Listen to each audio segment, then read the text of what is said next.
Bonsoir à tous et à toutes. J'ai le plaisir de vous souhaiter la bienvenue à ce webinaire de la série Ce qu'en disent les experts organisé par SP Canada Division du Québec, auquel prennent part différents spécialistes en sclérose en plaques. Ce soir, nous explorerons un sujet qui nous a été grandement suggéré lors de nos sondages et sur les réseaux sociaux par la collectivité de l'ASP, soit la régénération du cerveau en lien avec l'ASP. Merci de vous joindre à nous ce soir. Nous tenons aussi à remercier notre commanditaire principal, Roche, sans qui la tenue de ce webinaire ne serait pas possible. Je suis Marie-Ève Simard et il me fait vraiment plaisir d'animer à nouveau un de ces webinaires de la série Ce qu'en disent les experts. Ancienne employée de la Division du Québec, ça me fait vraiment chaud au cœur de me joindre à vous et de me permettre de continuer de rester impliquée dans cette cause qui me tient personnellement à cœur. J'ai choisi de continuer mon implication, notamment en animant des webinaires, mais aussi en faisant de la collecte de fonds, en étant bénévole, en participant à des événements. Et ça me fait plaisir d'être avec vous ce soir. Avant de commencer, je vous donne quelques consignes pour le webinaire de ce soir. Donc, veuillez prendre note que le webinaire sera enregistré et pourra être visionné ultérieurement sur notre chaîne YouTube. Pour ceux qui sont inscrits via la plateforme, vous recevrez un lien par courriel et sur Facebook, nous partagerons l'enregistrement YouTube sur nos différents réseaux sociaux. Si vous avez des questions pendant la présentation, vous pouvez les entrer dans la boîte de discussion qui apparaît à l'écran ou via nos commentaires directement sur Facebook. Bienvenue aussi aux participants et participantes qui visionnent en direct. Et si jamais vous avez des questions, nous tenterons d'y répondre au plus grand nombre possible, mais si jamais on manque de temps, nous vous redirigerons vers nos agents Info SP qui pourront y répondre. Je souhaite maintenant souhaiter la bienvenue à notre expert qui prendra part au webinaire d'aujourd'hui, Madame Juliette Ferry.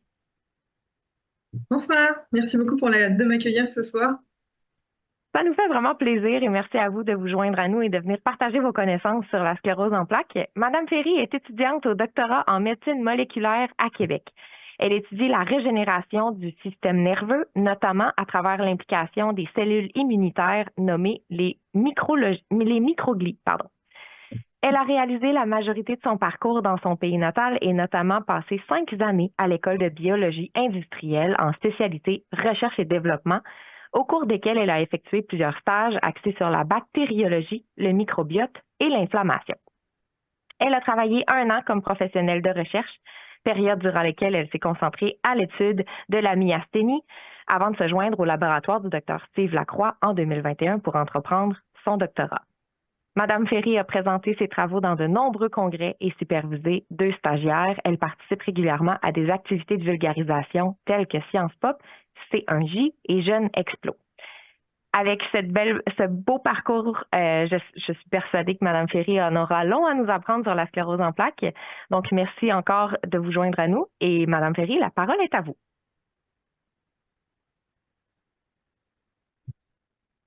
Alors, bonjour à tous. Déjà, je voulais reprendre un peu quelques mots pour me présenter sur mon parcours et puis un peu pourquoi ça me fait vraiment plaisir d'être ici. Donc, comme vous avez peut-être pu l'entendre avec mon accent, donc je suis française, je suis née dans une ville qui s'appelle Le Havre, en bord de mer. J'ai fait donc toutes mes études graduées en France, puis j'ai commencé donc mon doctorat en 2021 à Québec en médecine moléculaire.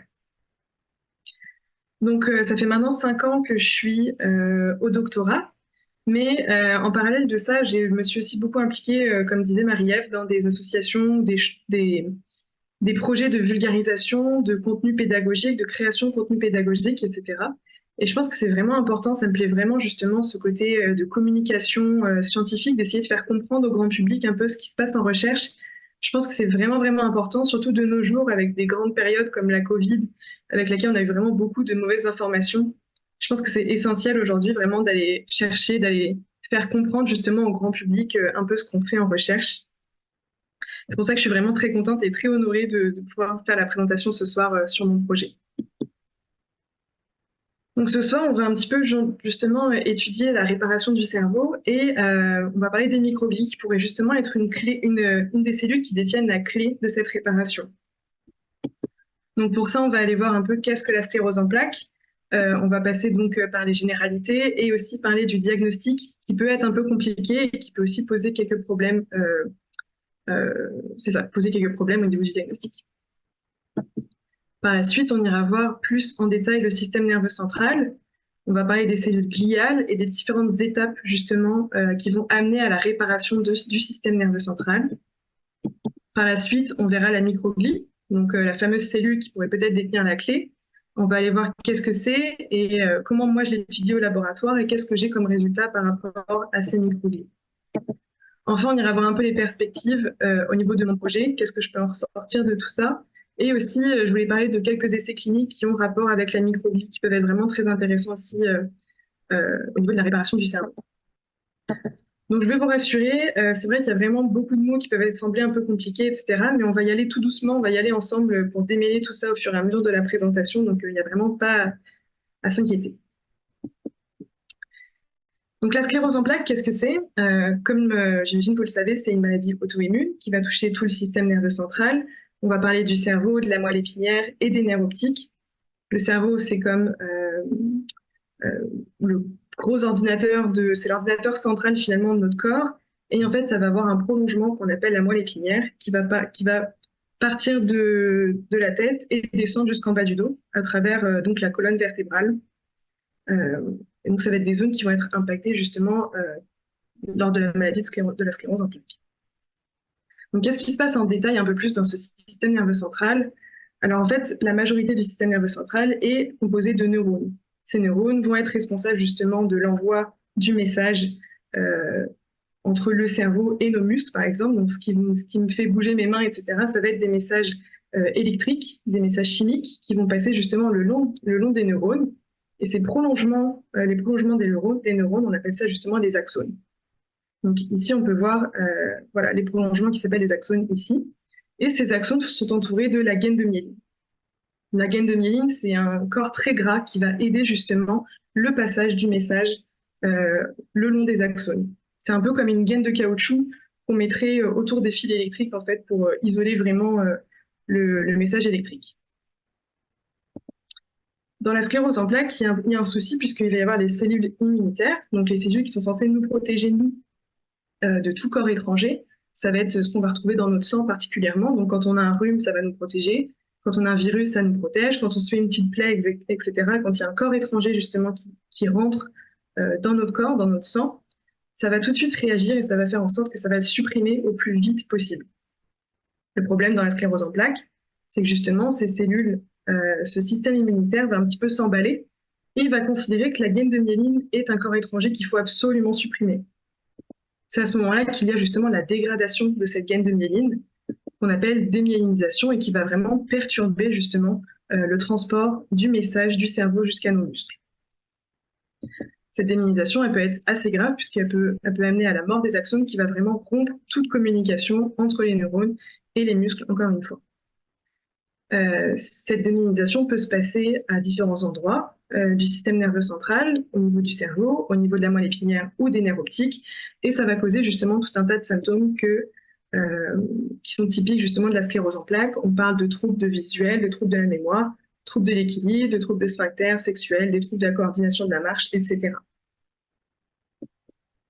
Ce qu'il faut savoir aussi, c'est que justement, entre deux attaques du système immunitaire, il va y avoir des périodes où justement ça va être une période qui va faire en sorte qu'il puisse y avoir de la réparation. En fait, il y a d'autres cellules dans le système nerveux central qui vont être responsables de ça, de reconstruire après une attaque, et elles vont aider à la réparation de la gaine de myéline. On appelle ça la remyélinisation. Cette remyélinisation, en fait, elle est responsable de l'atténuation de certains symptômes dans des phases de rémission ou même de la suppression de certains symptômes. Donc, au niveau du diagnostic de la sclérose en plaques, au Canada, ça concerne environ 90 000 personnes, et il faut savoir que 75% des malades vont être des femmes. Il y a différentes formes de la maladie. On voit même des formes qui ne sont pas vraiment de la maladie, qui sont des syndromes cliniques isolés. On parle vraiment de phases où il va y avoir des symptômes qui vont apparaître, mais qui vont vraiment disparaître et ne plus jamais réapparaître. Ce qu'il faut savoir, c'est que dans 80% des cas, justement, les personnes qui ont subi des syndromes cliniques isolés vont avoir quand même un diagnostic initial de la sclérose en plaques, un diagnostic officiel, avec une évolution initiale rémitante 85 à 90% du temps. On parle de sclérose en plaques cyclique, avec justement des phases où il va y avoir des symptômes qui vont être accrus, des phases où des symptômes qui vont s'élever d'un coup, puis des phases où il va y avoir de la rémission, c'est-à-dire qu'il ne va plus y avoir de symptômes. Ce qu'on peut voir, c'est qu'au cours du temps, justement, ces phases de rémission, elles vont être de moins en moins complètes. On voit ça aussi dans la sclérose en plaques progressive secondaire, donc avec le même début, on va dire, avec des poussées de symptômes, puis des phases de rémission complètes. Mais au fur et à mesure du temps, les rémissions vont être de moins en moins complètes. Et pendant les phases de rémission, on va aussi observer l'augmentation de certains symptômes. Il faut savoir que dans 10% des cas aussi, la sclérose en plaques au niveau initial peut être diagnostiquée en sclérose en plaques progressive primaire, et on voit donc l'apparition de symptômes de plus en plus grands au fur et à mesure du temps. Donc, ce qu'on remarque dans ces 3 formes de la maladie, c'est qu'il y a quand même des symptômes qui vont être croissants et une invalidité croissante au fur et à mesure du temps. Donc, on ne peut pas parler de sclérose en plaques, de diagnostic de sclérose en plaques sans parler des symptômes invisibles. Quand je parle de symptômes invisibles, je parle de troubles cognitifs, de fatigue, de douleurs chroniques, de troubles du sommeil, de dépression, d'anxiété, etc. C'est un peu des symptômes qui vont poser problème puisqu'on peut voir que déjà, ils vont être interconnectés. Les troubles du sommeil peuvent évidemment causer de la fatigue, de l'anxiété. La dépression peut causer des douleurs chroniques, de l'anxiété, de la fatigue, etc. Donc, tous ces symptômes sont un petit peu interconnectés. Bien sûr, il y en a d'autres, la liste n'est pas exhaustive. Et ce qu'on remarque, c'est qu'en plus de ça, il va y avoir aussi des facteurs externes. Par exemple, le stress chronique peut jouer un rôle dans ces symptômes, la ménopause, le TDAH, la carence en vitamine D, l'anémie, l'apnée du sommeil, et j'en passe.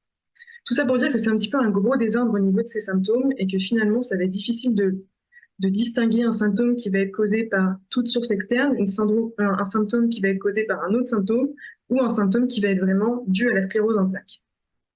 Donc on a du mal à estimer en fait justement le début exact de la sclérose en plaques, le début de la maladie exact. Et pourtant, il y a beaucoup de recherches qui est faite là-dessus. On cherche à comprendre pourquoi la maladie se développe chez un patient plutôt qu'un autre.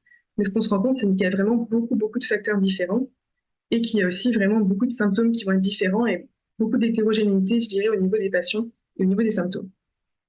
Ce qu'on remarque aussi, donc quand on lit un petit peu la littérature scientifique, c'est qu'il va y avoir aussi un délai au niveau de ce diagnostic. On parle de 2 mois en moyenne, mais ce qu'il faut savoir, c'est qu'il y a 40% des diagnostics initiaux qui vont être mauvais. Et à ce moment-là, ça va aussi augmenter le délai justement de diagnostic de sclérose en plaques. Et il y a aussi 50% de symptômes ignorés. Donc, qu'est-ce que c'est?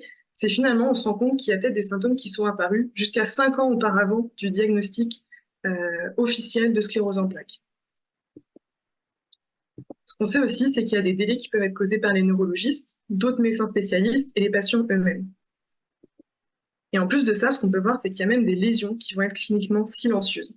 C'est-à-dire qu'il va y avoir de la démyélinisation à certains endroits, donc à certains endroits du système nerveux central, mais elles ne vont pas avoir d'impact sur le quotidien du patient ou ne vont vraiment pas avoir de symptômes associés à ces lésions. C'est-à-dire que finalement, on regarde quand un patient va être diagnostiqué avec la sclérose en plaques, c'est possible qu'il y ait déjà des rémissions incomplètes finalement au niveau des symptômes. C'est donc pour ça que moi, je trouve ça très important d'étudier justement ces phases de rémission, puisqu'on pourrait essayer de les optimiser pour avoir des rémissions complètes. Et c'est très important de comprendre justement qu'est-ce qui se passe dans ces phases-là pour essayer justement d'aller, optimiser et chercher des rémissions complètes au niveau de ces périodes-là. Pour ça, ça va être très important d'aller étudier en détail justement le système nerveux central. Donc, je vous emmène un peu avec moi, on va aller voir qu'est-ce que c'est le système nerveux central. Donc, c'est comme en fait une grosse entreprise où il va y avoir chaque petite cellule qui va avoir un travail associé qui va être complexe, mais qui vont, dans la majorité, bien se compléter entre elles. Donc, on a parlé des neurones déjà, qui vont être les cellules qui sont responsables de la communication entre le cerveau et les muscles, qui vont donc envoyer cet influx nerveux le long de leur axone. On a aussi parlé de la myéline, qui est un peu la gaine en caoutchouc qui va entourer donc les fils électriques. Cette myéline-là, il faut savoir que c'est vraiment un corps très très gras. C'est 75 à 80% de lipides. Donc ça veut dire que si on la regarde à l'œil nu, par exemple, ça fait comme si on regardait de la viande crue avec des morceaux de gras. C'est vraiment une matière qui est très très blanche. Donc on appelle ça des fois la matière blanche, justement. Mais cette myéline, elle n'arrive pas toute seule. En fait, elle est créée par des petits travailleurs qui, eux, sont responsables d'aller justement entourer les fils électriques par la gaine de caoutchouc. Donc les oligodendrocytes sont les cellules qui sont responsables de la production de cette gaine de myéline. Entre autres cellules, je ne veux pas parler de toutes les cellules qu'on trouve dans le système nerveux central, mais je vais surtout me concentrer sur la microglie. Donc la microglie, qu'est-ce que c'est? C'est un peu une cellule sentinelle du cerveau. Elle est là pour surveiller que tout se passe bien. Elle est là pour surveiller que tout le monde travaille bien comme il faut, pour savoir s'il n'y a pas un problème quelque part, etc. Donc elle est vraiment en constante surveillance de son environnement. Et quand on parle de cellules gliales, en fait, on parle de toutes les cellules du système nerveux central qui ne concernent pas les neurones. Donc ici, ça va être les microglies et les oligodendrocytes. Ce qu'il faut savoir aussi, c'est que justement, toute cette petite entreprise, elle est très très bien protégée. Le système nerveux central est vraiment à part de tout notre corps, je dirais, puisqu'en fait, il n'a pas de contact avec notre sang. Donc quand on a un rhume ou quand on a quelque chose dans le sang, ça ne va vraiment pas forcément traverser cette barrière-là. Et c'est très important puisque justement, ça va isoler le système nerveux central et ça va faire en sorte qu'on puisse fonctionner quand même normalement, même quand on a une maladie, etc. Le problème dans la sclérose en plaques, c'est que justement cette barrière, elle va justement s'atténuer et laisser rentrer les cellules immunitaires. Donc comme je disais, les cellules immunitaires, en fait, elles vont chercher à supprimer cette gaine de myéline. Et sauf que justement, c'est une entreprise qui est très soudée. Et dès qu'on attaque cette gaine de myéline, il y a toutes les autres petits travailleurs du système immunitaire qui vont vraiment réagir de façon très excessive. Et elles vont vraiment ça va créer un gros désordre, un gros chaos. Et ce chaos va être responsable de beaucoup de morts au niveau des cellules, d'activation excessive. On parle d'inflammation, on parle de mort des oligodendrocytes, de dégradation de la myéline, mort cellulaire, etc. Et après tout ça, on se retrouve avec un gros chantier. Donc pour réparer ce chantier-là, justement, on va passer par plusieurs étapes au niveau de la réparation. On va d'abord essayer d'aller nettoyer les débris donc pour reconstruire sur une base propre, une base saine. Par la suite, justement, pour optimiser la reconstruction, on va essayer de rechercher un peu dans nos débris tout ce qui est matière première qui pourrait nous servir à cette reconstruction. Et enfin, on pourrait aller essayer de reconstruire ce circuit électrique, ce réseau électrique dont on a beaucoup besoin en général quand on fait de la construction. Dans le système nerveux central, c'est exactement la même chose qui va se passer. Il va y avoir le nettoyage de débris, le recyclage de matières premières et la reconstruction d'un circuit électrique. Et ce qu'on se rend compte justement, c'est que les microglies vont être responsables du nettoyage des débris et du recyclage de matières premières. Donc elles vont enlever leur casquette de patrouilleuse et elles vont mettre leur petit casque de chantier pour aller justement directement sur la zone où il y a des dommages et aller commencer les premières étapes de la réparation. Elles vont aussi être en communication constante avec les oligodendrocytes puisqu'elles vont leur donner ces matières premières pour que les oligodendrocytes, donc je rappelle, c'est les petites cellules qui, au bout de leurs bras, vont tenir la gaine de myéline. En fait, elles vont tenir la gaine en caoutchouc autour des fils électriques, donc qui sont très importantes pour la reconstruction d'un circuit électrique. Et donc, moi, je vais m'intéresser particulièrement aux microglies, puisque, comme vous pouvez le voir, elles vont être responsables des premières étapes de la réparation du système nerveux central. Alors, qu'est-ce que la microglie? Comme je disais, c'est un peu une cellule patrouilleuse, c'est-à-dire que quand elle est dans un état normal de surveillance, elle va avoir vraiment plein de ramifications. On appelle ça un peu en branche d'arbre pour qu'elle puisse vraiment surveiller tout son environnement de façon très optimale. Mais dès qu'elle rencontre un problème, dès qu'elle rencontre un corps étranger ou quelque chose, on appelle ça l'activation de la microglie. Et elle va un petit peu donc changer sa casquette, elle va enlever son képi de patrouilleuse et elle va mettre donc son petit casque et avoir tout un tas d'outils très différents pour répondre à tout ce qu'elle va rencontrer qui va être des corps étrangers ou tous les signaux en fait qu'elle va recevoir. C'est comme si elle avait donc tout un spectre de fonctions et de réponses qui vont être vraiment très adaptées à son environnement.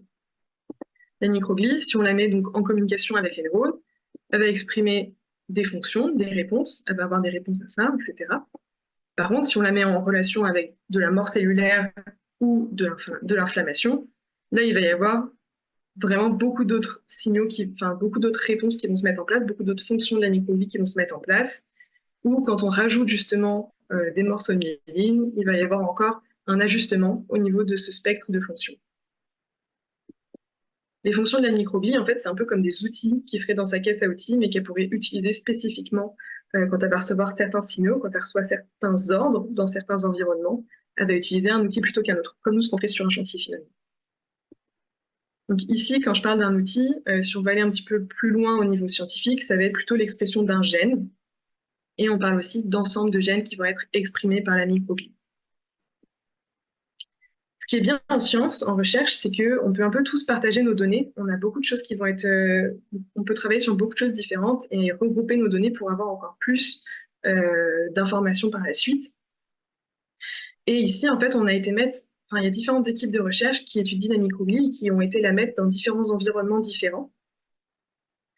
Comme par exemple, là, si on met la microglie dans un environnement où il y a beaucoup de dommages, donc il y a eu beaucoup de morts cellulaires, etc., elle va avoir certains outils pour justement répondre à tout ça. Et on se rend compte qu'il y a même certains de ces outils-là qui vont être en commun avec d'autres environnements. Donc un environnement où il y a eu de la démyélinisation, où la gaine de myéline a été supprimée. Elle va utiliser d'autres outils encore. Et de façon très intéressante, ce qu'on peut voir dans un cerveau en formation, c'est-à-dire que dans un cerveau en formation, donc aux alentours de la naissance, il va y avoir beaucoup de fils électriques qui vont être nus, on va dire, dans le système nerveux central, et pas beaucoup de gaines en caoutchouc qui vont les entourer. Et la microglie, on sait qu'elle a vraiment un rôle dans la myélinisation du cerveau, donc dans le fait d'aller mettre le caoutchouc autour des fils électriques. Donc elle va exprimer justement pour répondre à ce besoin encore d'autres outils. Et moi, je vais m'intéresser justement à l'entrecroisement de ces trois environnements qui semblent vraiment être propices, je dirais, à une microglie qui pourrait être réparatrice. Et ce que je peux voir, c'est qu'il y a un outil spécifique qui s'appelle l'IGF-1 ou Insulin-like Growth Factor, ou encore en français facteur de croissance analogue à l'insuline. Et moi, je m'intéresse particulièrement à cette molécule puisque ça pourrait être vraiment l'outil spécifique de la microglie pour qu'elle puisse être réparatrice dans son environnement. Donc au laboratoire, en fait, je vais aller étudier spécifiquement l'IGF-1 utilisé par la microglie. Et ce qui est intéressant, c'est que je vais pouvoir même supprimer l'outil, le rendre dysfonctionnel et aller voir ce que ça donne dans un milieu, justement, dans différents environnements. Donc ici, c'est un peu comme si j'enlevais la tête du marteau et que je donnais juste le manche à ma microglie. La microglie, avec juste son manche, je vais la mettre dans des environnements où il y a eu de la démyélinisation, donc la myéline a été dégradée. Et je vais aller voir si je retrouve justement de la réparation ou non. Donc pour ça, en fait, on utilise des modèles animaux. Ici, j'ai surtout utilisé la souris. Et en fait, on va leur mettre un traitement dans leur nourriture qui va causer justement la suppression de la myéline. Après, je vais pouvoir prélever justement le cerveau et l'analyser. En fait, on est capable de faire des fines couches de cerveau, ce qui nous permet justement ici, on peut voir différentes structures qui vont apparaître si on part du nez jusqu'aux oreilles. Il y a vraiment différentes structures qui vont apparaître et ça va me permettre d'aller étudier vraiment tout le cerveau dans sa globalité et toutes les structures différentes et comment ça réagit justement avec le traitement. Donc le traitement va toucher particulièrement les oligodendrocytes, donc ces petites cellules travailleuses qui vont aller maintenir la gaine en caoutchouc autour des fils électriques. Ce qu'il faut savoir, c'est que s'il n'y a plus d'oligodendrocytes, si elles ne sont plus capables de maintenir cette gaine, justement, il va y avoir la gaine va se dégrader de façon toute seule, elle va se dégrader toute seule. Donc le traitement va causer donc la mort des oligodendrocytes, qui va faire en sorte qu'il va y avoir un relargage de débris de myéline.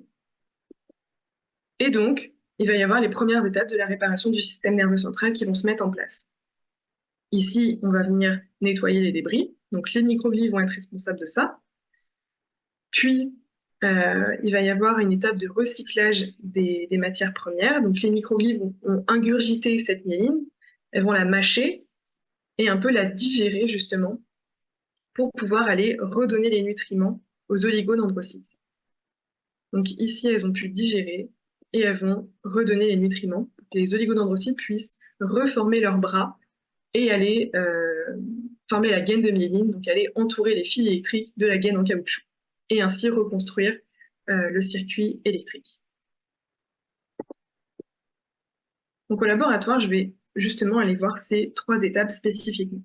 Donc ici, on parle de nettoyage des débris. Et en fait, ce que je fais, c'est que grâce à un microscope, je vais aller pouvoir observer les microglies ici en couleur verte et à certains temps différents au niveau du traitement.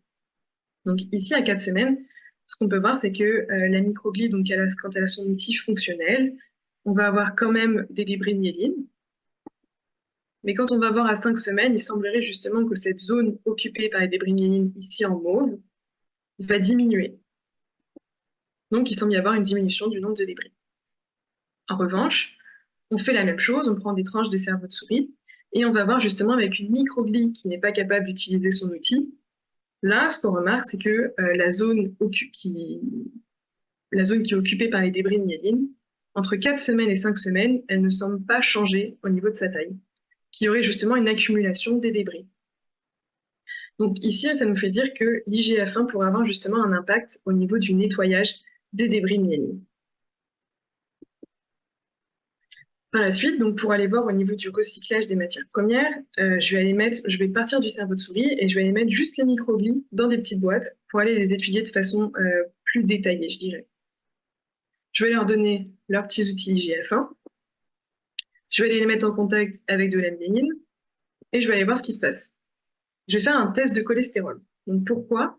En fait, la myéline, comme je disais, ça va être un corps très très gras. Donc c'est comme si vous mangiez un repas qui est très très riche, très gras, et qu'après on vous faisiez un test de cholestérol. Là, c'est exactement la même chose qui se passe, mais juste pour ma petite cellule de microglie. Et ici, on a des résultats assez intéressants. Le premier résultat, en fait, c'est juste si on met des microglies dans une boîte, qu'est-ce qui se passe? Donc, il se passe en général pas grand-chose, mais on la prend comme référence pour nos conditions par la suite. Ici, on met des microglies en contact avec de la myéline, donc elles ont mangé leur repas riche en gras, et on va voir si elles vont stocker le cholestérol. Donc ici, ce qu'on peut voir, c'est qu'évidemment, il y a une augmentation du stockage de cholestérol, puisqu'elles vont manger ce corps gras, et elles ne vont pas forcément s'en servir. Donc c'est comme nous, quand on va stocker en fait le gras, et ce qui fait que ça augmente ici le stockage de cholestérol. En revanche, quand on va voir justement, on met les débris de myéline et l'outil IGF-1, et là on voit une diminution du stockage de cholestérol. Ce qui voudrait dire que la microglie, au lieu de stocker, elle va relarguer directement les nutriments pour aller optimiser justement la reconstruction du circuit électrique. Au niveau de ce circuit, donc on va retourner dans le cerveau de souris. Ici, on a fait encore des tranches, donc comme je vous montrais tout à l'heure, et on a été teinter les lipides en bleu. Donc les lipides, ça va être en fait ce qui est myéline, puisque ça va être le corps gras qu'on observe ici. Donc ici, on voit bien la structure, elle est recouverte d'un bleu assez homogène de gauche à droite, qui montre qu'il n'y a pas de démyélinisation. En revanche, dans les deux images qu'on voit ici, il va y avoir les zones bleues qui vont être de la myéline intacte, donc des zones lipidiques, et des zones blanches qui vont apparaître. Donc les zones blanches, c'est des zones qui n'ont pas eu de coloration, c'est-à-dire qu'il y a des zones où il y a moins de lipides, voire pas de lipides, et donc pas de myéline. C'est-à-dire que c'est des zones de démyélinisation. Ici, on remarque aussi qu'avec un outil fonctionnel ou avec un outil non fonctionnel, ça ne semble pas avoir d'impact à l'arrêt du traitement. Par la suite, pour mieux observer justement la remyélinisation, la réparation, on va stopper le traitement qui cause la démyélinisation, on va attendre quelques temps avant d'aller voir qu'est-ce qui se passe. Donc ici, on retrouve bien les zones qui vont être bleues, qui vont être de la myéline intacte. Et on voit aussi des zones qui vont être plus blanches, où il n'y a pas de myéline, justement. Ce qu'on remarque, c'est que justement, avec un outil fonctionnel et avec un outil non fonctionnel, il semble y avoir des différences, puisqu'il semble y avoir plus de zones qui vont être nettoyées quand il y a un outil fonctionnel plutôt que quand l'outil n'est pas fonctionnel. On va aller voir à long terme, donc après 4 semaines après l'arrêt du traitement. Et ici, ce qu'on remarque, c'est que finalement, il va y avoir une coloration assez homogène de gauche à droite de la structure. Donc, il ne semble pas y avoir d'impact à long terme au niveau de la remyélinisation du cerveau. Donc, au niveau des conclusions, des perspectives de mon projet, pour moi, mieux comprendre la réparation, c'est surtout trouver des nouvelles solutions pour traiter justement les symptômes à court terme. Trouver peut-être un super marteau IGF-1 qui nous serait capable d'aller nettoyer les débris de façon très optimale et aller aussi pouvoir justement améliorer le recyclage des matières premières pour aller faire en sorte que ça aille plus vite au niveau de la remyélinisation. Mieux comprendre la réparation, c'est aussi avoir des réparations du système nerveux central efficaces après une rechute ou un diagnostic tardif. C'est-à-dire que les périodes de rémission, qu'elles soient complètes à chaque fois. Donc pour ça, on pourrait peut-être justement associer l'IGF-1 à d'autres outils de la microglie qui pourraient être vraiment spécifiques à ces périodes de remyélinisation, à ces périodes de réparation. Et enfin, le but vraiment ultime, ce serait vraiment de pouvoir réparer le système nerveux central de façon définitive, comme j'en parlais un peu dans l'introduction. Mais tout ça, c'est encore assez fastidieux en fait. Il faudrait qu'on comprenne exactement pourquoi chaque outil est utilisé et en quoi il est important, quand est-ce qu'il est efficace dans la maladie et pourquoi il va être utilisé à ce moment-là, etc. Et ça va pas seulement servir pour la sclérose en plaques, mais ça va servir aussi pour beaucoup d'autres maladies, comme la maladie d'Alzheimer, la sclérose latérale amyotrophique, la maladie de Parkinson, la démence, etc. Donc j'ai beaucoup parlé de la microbie comme étant quelque chose de bien qui peut nous aider dans la réparation, mais ce qu'il faut savoir, c'est que justement, il y a certains outils qui vont être pas forcément bien utilisés. Par exemple, ici, on peut voir que si elle utilise son tournevis, elle va pas forcément l'utiliser pour visser des vis, mais plutôt pour percer des trous. C'est-à-dire qu'elle va utiliser un outil, mais pas de la bonne façon, et ça va vraiment pas être bon pour la maladie. Ce qu'on peut voir aussi, c'est qu'il y a vraiment des mécanismes qui vont s'épuiser au fur et à mesure du temps. Donc effectivement, on parle de rémissions qui sont de moins en moins complètes au fur et à mesure du temps, et ce qu'on peut voir aussi, c'est que la microglie perd des fonctions, comme si son mécanisme était épuisé. Donc si par exemple la microglie utilise sa loupe tous les jours de façon très extrême, finalement elle va finir par la rayer, la briser, et ça va vraiment plus être fonctionnel. De la même façon, il peut y avoir aussi des outils qu'elle va casser au fur et à mesure du temps. Et si elle les casse, ça va devenir complètement délétère pour la maladie et ça va pouvoir causer même plus de dommages que de réparation. Donc justement, j'ai été voir un peu dans les essais cliniques qu'est-ce qui se passait en ce moment au niveau de la microglie. Et ce qu'on peut voir, c'est qu'on va essayer justement d'ajuster toutes ces fonctions, tous ces outils, on va essayer de les manipuler avec des médicaments pour aller optimiser justement la microglie en tant que telle. Donc ici, ça va être des essais cliniques qui sont plutôt récents. On parle de choses qui sont à peine complétées ou qui sont vraiment encore en cours. Et ça va être pas forcément pour la sclérose en plaques, mais on va voir qu'il y a tout un tas de maladies qui sont testées en fait en ce moment. Par exemple, là, on va essayer de stimuler le nettoyage des débris. Donc ça va être plutôt un essai clinique qui va être en rapport avec la SLA ou la maladie d'Alzheimer. On va essayer aussi, dans certains moments, avec certains médicaments, je vais dire, d'augmenter ou de protéger des fonctions de la microglie. Là, on parle de la démence. On va essayer de moduler l'inflammation, empêcher certaines activations, retirer les freins de la microglie pour qu'elle puisse vraiment agir de façon optimale. On va essayer de diminuer l'activité excessive, etc. Ça, ça va jouer sur beaucoup de maladies différentes. Là, on peut voir la maladie d'Alzheimer, la sclérose en plaques, la SLA, la démence, etc. Donc, ce qui fait de la microglie finalement quand même quelque chose d'assez central sur lesquels on peut jouer en fait pour avoir différents effets dans différentes maladies. Donc, je reviens un petit peu à la question de base, plus ou moins. Est-ce que la microglie détient la clé de la réparation du système nerveux central? Donc, de mon avis, pour moi, effectivement, la microglie détient une grosse partie de cette clé-là, puisqu'on sait qu'elle est vraiment très pluridisciplinaire. Elle est capable de faire vraiment beaucoup de choses dans le système nerveux central. Elle est déjà justement quand même assez omniprésente. Mais malheureusement, il y a quand même une grosse inconnue qu'on a du mal à trouver, qu'on a du mal à comprendre, puisque comme je le disais, la microglie va avoir tout un spectre de réponses qui est très complexe. Il va y avoir vraiment beaucoup de fonctions, beaucoup de signaux qu'elle va recevoir, qu'elle va répondre différemment, etc. Donc c'est assez complexe d'avoir vraiment tout ce jeu de données assez énorme.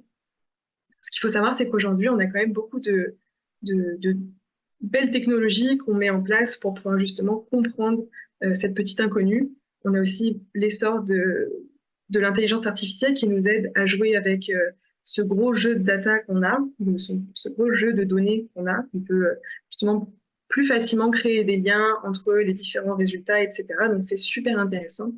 Et justement, à long terme, ce serait vraiment de pouvoir déverrouiller le verrou de la réparation pour pouvoir causer justement des rémissions complètes et avoir des régénérations du cerveau qui soient vraiment optimales et efficaces. Je voudrais finir ma présentation en vous montrant justement une photo de cerveau de souris que j'ai faite, que j'utilise dans mon doctorat, pour vous montrer un petit peu à quel point notre travail peut être fastidieux et complexe. C'est que là, par exemple, j'avais pour mission, plus ou moins, d'aller quantifier, d'aller compter tous les petits points rouges ou les petits points verts et les petits points qui sont rouges et verts en même temps. C'est juste pour vous montrer un petit peu à quel point ça peut être compliqué. C'est sûr que c'est des choses complexes qu'on fait. Mais il y a vraiment beaucoup d'espoir avec les nouvelles technologies, puisque là, c'est des choses qu'on va faire de façon automatisée. Heureusement, je ne peux pas les compter une à la main, une par une. Ce serait vraiment très long et très compliqué. Donc, on a vraiment beaucoup d'espoir pour tout ça. Il y a vraiment beaucoup de traitements qui arrivent justement pour la sclérose en plaques. Je sais qu'il y a des belles avancées en sciences à ce niveau-là. Donc, il y a vraiment beaucoup d'espoir à avoir et je vous remercie vraiment de m'avoir écouté ce soir et j'espère que je vais pouvoir répondre à toutes vos questions. Merci beaucoup, Madame Véry. C'était vraiment très, très intéressant et ça donne foi en ce qui s'en vient pour l'avenir et la recherche en sclérose en plaques. Vraiment. Sincèrement, de voir de la régénération neurologique comme ça, c'est dans les pas les premières fois qu'on en entend parler, mais il me semble que depuis mon parcours avec l'ASP, on en entend parler, on espère ça. Puis là, de voir que la recherche investit du temps et de l'énergie là, dans ce développement de nouvelles technologies neurologiques-là, ben, ça donne l'espoir pour les gens qui sont touchés par cette maladie-là. Donc, merci beaucoup pour nous avoir vulgarisé aussi comment vous procédez à ces recherches-là. Personnellement, c'est vraiment très clair. Donc, merci infiniment pour ça. Donc, on a maintenant quelques minutes pour procéder à la période de questions. On vous rappelle que vous pouvez les poser via la plateforme pour ceux qui sont inscrits directement ou vous pouvez également là, les écrire sur Facebook. Veuillez noter que SP Canada n'approuve, n'endosse ni ne recommande aucun produit ou traitement en particulier, mais fournit de l'information pour aider les personnes à prendre leurs propres décisions. Donc, on a déjà certaines questions qui nous ont été soumises durant la présentation. En raison du temps accordé, il se peut que nous ne puissions pas tous y répondre, mais nous vous référons aux agents InfoSP qui se feront un plaisir de leur répondre. Donc, vous pouvez communiquer avec eux par téléphone ou par courriel si jamais on n'arrive pas à poser votre question à notre experte aujourd'hui ce soir. Donc, première question qui nous a été posée. En lien plus avec les technologies numériques, quelqu'un nous demande si, selon vous, est-ce que vous savez si, selon la littérature, un traitement comme l'oxygénothérapie, donc hyperbare, le HBOT, a un réel bienfait en réhabilitation neurologique pour des maladies comme l'ASP? Alors, je ne suis pas vraiment familière avec cette technique-là, donc je ne suis pas sûre de pouvoir répondre vraiment. Dans la littérature, c'est vrai que moi, je vais me concentrer plus particulièrement sur la microbie, comme j'ai pu le montrer un petit peu au long de la présentation. Je n'ai jamais entendu parler de ça ou j'ai jamais lu à propos de ça qui aurait un effet justement sur la microbie. C'est sûr que j'ai sûrement pu passer à côté de l'information, mais je suis vraiment désolée, je ne vais pas pouvoir répondre à cette question. Ben définitivement, il y a pas de problème. Ça intéresse un peu là, nos spectateurs, spectatrices. Une autre question un peu dans ce lien-là, puis n'hésitez pas, sentez-vous à l'aise si justement vous en avez entendu parler ou pas, mais est-ce qu'il y a une technologie neurologique comme le Neuralink utilisé dans le cadre de traitement de maladies comme la sclérose en plaques, est-ce que c'est quelque chose que vous connaissez ou à laquelle vous pouvez nous partager là, quelques mots sur cette technologie-là? Comme ça, le Neuralink, ça me dit rien malheureusement. Euh, Effectivement, si ça touche plutôt les neurones, ça va être encore quelque chose de très complexe. C'est sûr que comme j'ai montré un petit peu, il y a beaucoup de cellules qui peuvent être impliquées justement dans la régénération du cerveau, régénération du système nerveux central en entier d'ailleurs.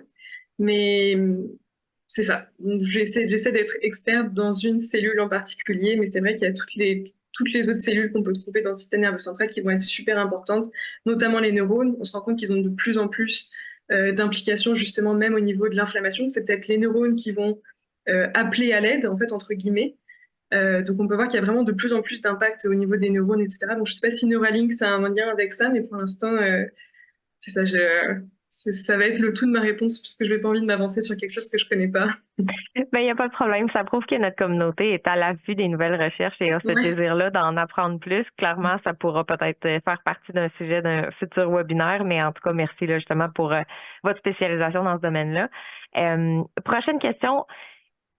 Si, pour la SP cyclique, le corps répare un peu entre les attaques, mais pour la SP progressive primaire, comme il n'y a pas vraiment de poussée, comment fonctionne un peu la réparation? Donc, est-ce que vous pouvez nous dire quelques mots sur la réparation ou sur le potentiel de ce médicament-là dans des traitements de SP plus progressifs? Euh, Voilà, encore une fois, je pense qu'il faut prendre avec des pincettes ma réponse. C'est sûr que j'ai pas la science infuse ni quoi que ce soit, mais au niveau de la sclérose en plaques progressive, on sait qu'en fait, c'est surtout des tissus cicatriciels qui vont se former, mais qu'il va y avoir en fait des attaques continues au niveau du système immunitaire qui va venir attaquer, donc qui va créer justement des symptômes de façon croissante. Mais il y a quand même si je me trompe pas, des zones de cicatrisation en fait qui vont se faire. Donc c'est plus ou moins de la réparation. On va dire que c'est les premières étapes plus ou moins de la réparation, mais c'est sûr qu'on peut pas vraiment, on peut pas vraiment dire que ce soit de la remyélisation ou quoi que ce soit. En fait, on va juste essayer de circonscrire les dommages, mais ça va pas vraiment se réparer en tant que tel. Et puis, question qui est un peu, vous l'avez dit tout à l'heure, là, donc il y a encore plusieurs paramètres qui sont à déterminer. On n'est pas à établir ou à lancer un traitement demain matin, mais selon vous, dans combien de temps estimez-vous que les traitements en lien avec la microglie seront en place? Est-ce qu'il y a, selon votre connaissance, beaucoup de chercheurs qui se pensent sur son utilisation en ASP? Alors effectivement, il y a quand même beaucoup de chercheurs qui se penchent sur la microglie, pas forcément dans l'ASP. Dans le système nerveux en général, comme je disais, il y a vraiment encore plein de complexités qu'on n'a pas au niveau de cette cellule-là, puisqu'elle est capable de beaucoup de choses. Ce qu'on peut voir aussi, enfin tous les essais cliniques que j'ai montrés justement, c'est plutôt des choses qui sont en phase 1 ou en phase 2. Donc on est très tôt au niveau des essais cliniques et on est très tôt au niveau des phases de production de médicaments, on va dire. Donc c'est sûr qu'il y a encore un petit peu de temps avant de voir apparaître ça. Après, je sais que justement si je me trompe pas, le BTK, c'est apparu sur ma diapositive, mais c'est des choses qui sont très prometteuses justement au niveau de la sclérose en plaques cyclique et ça va empêcher l'activation des microglies et aussi ça va jouer sur le système immunitaire. Donc là, on a la double activité justement au niveau du système nerveux central et du système immunitaire. Mais en fait, ce qui est très compliqué avec la microglie, c'est que ça se trouve à l'intérieur même du système nerveux central. Et comme je le disais, ça va être un système qui est très difficile d'accès. En fait, il y a la plupart des molécules en fait, qu'on va injecter même dans le sang ne passent pas la barrière hémato-encéphalique. Donc, c'est cette barrière qui va protéger le système nerveux central. Et c'est pour ça que c'est très compliqué aujourd'hui d'aller toucher directement les cellules qui sont dans le système nerveux central, donc qui vont aider la réparation, etc. C'est quelque chose qui est encore un peu un défi pour la science, un défi pour la recherche. Je sais qu'il y a quand même quelques-unes qui arrivent à passer justement cette barrière, comme le BTK, si je ne me trompe pas. Mais c'est ça aussi le gros défi de se concentrer sur la microglie. Merci beaucoup. Prochaine question, est-ce que vous pouvez nous donner un peu plus de détails sur le cholestérol dont vous parliez dans votre présentation? Est-ce que c'est la même chose que, par exemple, le cholestérol qu'on pourrait observer dans l'alimentation? Alors, enfin, ce qu'il faut peut-être remettre en contexte un petit peu, c'est qu'évidemment, c'est sûr que c'est des microglies qu'on va sortir enfin, qu'on va sortir vraiment de, de leur environnement, puisque ça va être vraiment juste les microglies qu'on va mettre dans des petites boîtes, etc. Donc, on va sortir quand même on est assez loin du corps humain, je dirais. Même de la souris, on est quand même assez loin.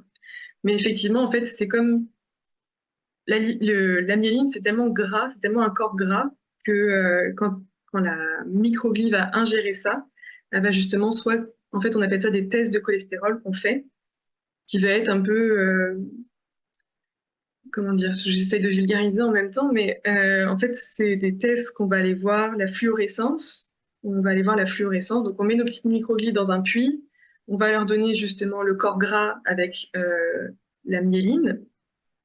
Puis, on va aller voir avec des techniques de fluorescence, etc., s'il y a plus ou moins de stockage ou s'il y a plus ou moins d'efflux, on appelle ça de sécrétion du cholestérol, puisque ça marche un peu comme nous. Si quand on mange quelque chose de gras, on va stocker plus ou moins le cholestérol. Et en fait, ça marche pareil pour la microglie en elle-même. Merci. Ben, ça clarifie effectivement, je crois, selon la question. Euh, Prochaine question, définitivement, les personnes qui ont assisté au webinaire ont été vraiment, c'est ça, intéressées par le potentiel que ça peut avoir. Mais une des questions se demande, est-ce que la régénération cause un remplacement d'une cellule qui est morte? Alors, effectivement, il y a beaucoup de littérature aussi à propos de ça. On parlait même que quand il y a un dommage, etc., en fait, toutes les microglies, enfin, beaucoup de microglies vont mourir et elles vont justement, elles vont, comment on dit ça? Elles vont repeupler en ayant des fonctions plus réparatrices. C'est-à-dire qu'en fait, elles vont mourir en étant inflammatoires, donc en étant mauvaises, elles vont mourir et repeupler au niveau des zones où il y a eu des dommages, etc., avec c'est ça, des fonctions, une réponse beaucoup plus réparatrice, donc qui va beaucoup plus aider justement ces zones-là. Donc effectivement, au niveau de la microglie, on sait qu'il y a beaucoup de morts. On sait aussi que euh, la microglie, en fait, c'est une cellule un petit peu particulière puisque dans le système nerveux central, en fait, la plupart des cellules vont avoir comme un petit berceau où il va y avoir, on va dire, les bébés cellules qui vont être là et qui vont pouvoir se différencier, on appelle ça. Donc, elles vont avoir plus ou moins leur formation pour faire leur travail final. Mais la microglie, elle n'a pas ce berceau-là. Et en fait, elle va repeupler ou elle va justement proliférer à partir de la même microglie qu'il y avait au début. Euh, je ne sais pas si c'était très clair, je pense que je me suis un petit peu embrouillée dans mes réponses. Mais enfin, voilà, la microglie fonctionne avec elle est un petit peu particulière dans le système nerveux central. Voilà, c'est surtout ça que je veux dire. Et que justement, effectivement, il y a beaucoup de morts, mais il ne va pas avoir euh, autant de facilité justement à repeupler le système nerveux central. Mais lorsqu'elle le fait, elle le fait d'une meilleure façon selon ce que vous avez observé. C'est ce que C'est j'en ça. comprends? OK. Ouais, c'est ça, exactement. Dans la littérature scientifique, en tout cas, il y a des gens qui ont montré que justement, quand elle repeuple, c'est aussi pour avoir un meilleur phénotype et enfin, une meilleure fonction, des meilleures réponses aux dommages. Merci. La prochaine question va peut-être nous repositionner un peu dans l'échéancier que vous avez pour la recherche entre le début des recherches et l'arrivée d'un médicament, mais justement, c'est par rapport à où on en est. Et là, présentement, vous travaillez sur des souris, mais la question est intéressante et je vais la lire telle quelle, là. Votre recherche tient-elle compte du sexe et de l'âge des souris pour déterminer si le processus de réparation de la myéline est le même en fonction du sexe et de l'âge? Donc, présentement, on est sur des souris, mais est-ce qu'on voit le potentiel de retranscrire ces données-là ou d'observer le même comportement chez des humains? Alors déjà, pour répondre à la première partie de la question, pour savoir si elles ont le même âge, le même sexe, etc., ce qu'il faut savoir, c'est qu'en recherche, justement, on essaye d'être très strict là-dessus. Et en fait, on essaye justement au tout début de mélanger les sexes, que ce soit une étude mixte. Et en fait, ça nous permet de voir si justement il y a des différences entre les mâles et les femelles. Moi, j'ai pu voir justement dans mes études qu'il n'y avait pas de différence entre les mâles et les femelles. Donc, j'ai la chance de pouvoir justement étudier les deux sexes au niveau des souris. Et aussi, pour éviter les biais, on utilise souvent des souris qui ont exactement le même âge, ou plus ou moins, pour justement être sûr qu'on ait la même réponse et qu'on puisse comparer les mêmes choses dans les souris. Et au niveau de la retranscription chez l'humain, ce qu'on sait, c'est qu'il y a vraiment beaucoup de mécanismes justement qui sont les mêmes entre la souris et l'humain. Au niveau de mon modèle justement du traitement, je dirais qu'on est quand même assez loin de l'humain, puisque en fait, ça va pas être une attaque du système immunitaire qui va dégrader la myéline, mais plutôt un traitement qui va faire mourir les oligodendrocytes, qui va faire en sorte que ça supprime la myéline. Donc on est quand même assez loin, mais en fait, c'est un des seuls modèles avec la souris, c'est un des seuls modèles qu'on a où on peut avoir de la remyélinisation. Donc on peut étudier la réparation de la myéline dans ce modèle-là. Sinon, c'est sûr il y a d'autres modèles de souris, en fait, qui va plus mimer justement l'attaque du système immunitaire contre la gaine de myéline. Mais ça, justement, on a du mal à avoir de la réparation dans ce modèle-là. Donc, c'est pour ça que j'ai choisi mon traitement qui s'appelle la cuprisone, si au cas où vous voulez faire des recherches dessus. Donc, ce traitement-là, c'est sûr que ça s'éloigne quand même assez de ce qu'on peut voir chez l'humain. Et, et voilà, c'est ça. Donc, au niveau de la retranscription, je dirais que ça reste quand même très fondamental ce que je fais.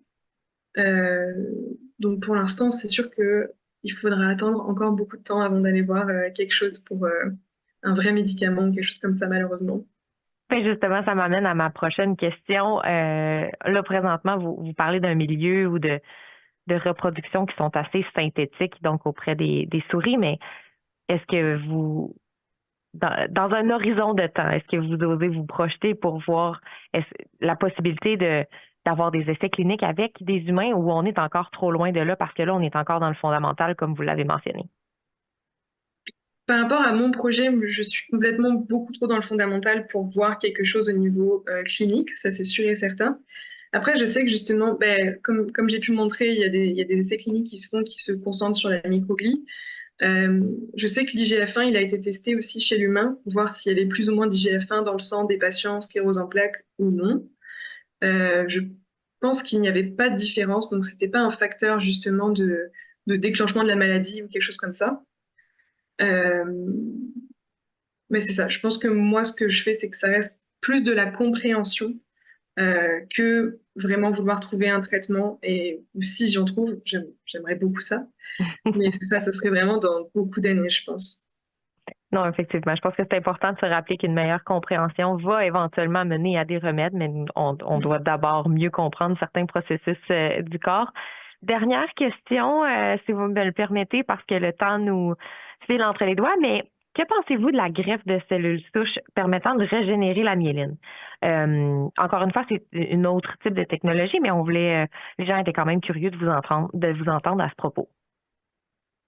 Mais c'est vrai que la greffe de cellules souches, c'est quand même quelque chose qui est un peu, euh, qui est un peu célèbre en ce moment en recherche. On voit beaucoup justement cette technique qui est appliquée même dans d'autres conditions. On voit même ça dans les lésions de la moelle épinière. Donc, quand il y a eu par exemple des accidents de voiture, etc., que les gens sont plus capables de pouvoir remarcher, puisqu'il y a eu un peu ce qu'on voit dans la sclérose en plaques, il y a eu de la myéline qui s'est dégradée, des axones qui sont morts, etc. Et en fait, on voit que la greffe de cellules souches a vraiment un bel effet sur la remyélinisation, sur la réparation. Et effectivement, je pense que c'est quand même assez prometteur au niveau de la réparation du système nerveux central. Et c'est les dernières choses qui sortent justement en recherche par rapport à ce qui est prometteur en réparation, ça va être tout ce qui est cellules souches. Donc c'est vraiment quelque chose qu'il faut regarder et qu'il faut se concentrer là-dessus. Je pense que ça va être ça qui va sortir dans quelques années. Ben, merci beaucoup pour l'espoir que vous nous avez suscité ce soir. C'est malheureusement tout le temps dont nous avions pour la période de questions et le webinaire de ce soir. Si jamais vous avez d'autres questions, sachez que nos agents InfoSP seront à votre disposition aussi pour y répondre. Je termine en remerciant chaleureusement notre conférencière de ce soir, Madame Juliette Ferry. L'information qu'elle nous a procurée aujourd'hui sera sans doute très utile aux membres de la communauté de l'ASP. On a vu qu'il y avait clairement un intérêt et un désir d'en apprendre plus à ce sujet-là et qu'effectivement, même si pour certains aspects de la recherche, on est encore dans la recherche fondamentale, on voit qu'éventuellement, dans quelques années, ça pourra mener, dans plusieurs années, quelques années, ça pourra mener à des remèdes.